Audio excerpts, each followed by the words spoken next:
It started with the fines, small at first, then multiplying into astronomical numbers. Every week, another envelope appeared in my mailbox. $250 for non-compliance, $500 for continued violation. Soon they added in administrative fees, padding the numbers with invented charges until the total balance they claimed I owed reached several $1,000s. Each notice came with the same thinly veiled threat: pay now, or legal proceedings will begin. I didn't pay a dime, and that's when the harassment began. One morning I woke up to find a bright orange sticker plastered across my front door, warning the neighborhood that my home was in violation. It was a public shaming tactic, a scarlet letter designed to embarrass me in front of the community. Neighbors walking their dogs paused to stare.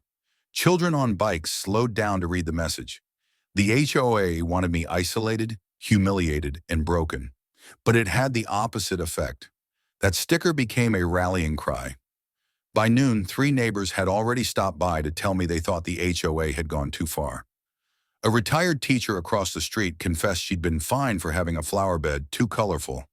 A young couple admitted they had once been forced to remove their backyard swing set because it was deemed unapproved equipment.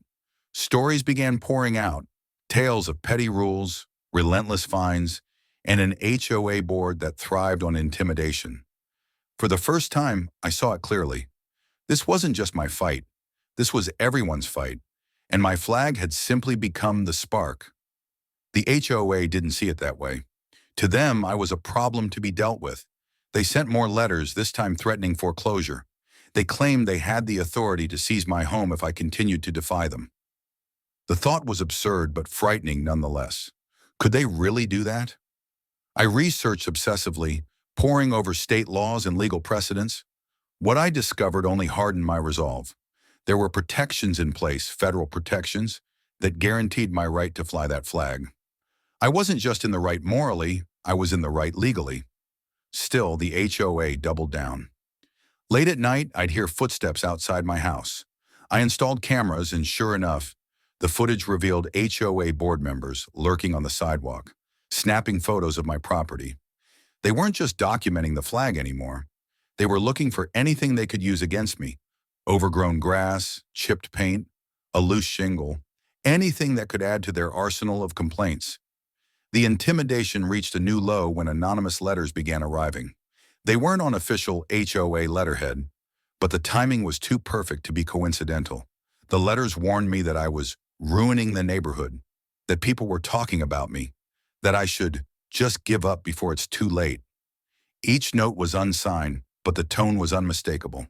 The HOA wanted me silenced, but they underestimated the power of exposure. I began documenting everything: every letter, every fine, every late-night photo taken of my house.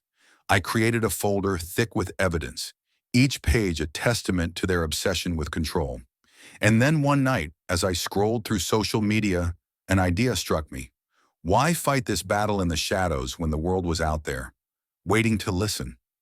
I took a photo of the flag, framed perfectly against the bright orange violation sticker on my door. Then I wrote a simple post explaining what the HOA was trying to do, how they were demanding I take down the flag because it was an eyesore, how they were fining me into oblivion, how they were threatening my very home. I didn't embellish. I didn't rant. I just told the truth. The response was immediate. Within hours, my post had been shared hundreds of times. By the next morning, thousands. Strangers from across the country flooded the comments, offering support, sharing their own HOA horror stories, and demanding that I stand firm. Local news outlets picked it up next. A reporter showed up on my lawn with a camera crew asking for an interview. Suddenly, the fight that had once been confined to my small cul-de-sac was on the evening news. And the more exposure the story got, the more my neighbors began to step out of the shadows. Where before they had whispered their complaints, now they spoke loudly. Flags began appearing on porches up and down the street. First 1, then 2, then 10. Before long, half the neighborhood was waving red, white, and blue. The HOA's carefully maintained uniform aesthetic was shattered, replaced by a sea of defiance. The HOA board panicked. They called emergency meetings, sent out frantic letters, and even attempted to pass new rules overnight. But the tide had turned. They were no longer facing one homeowner.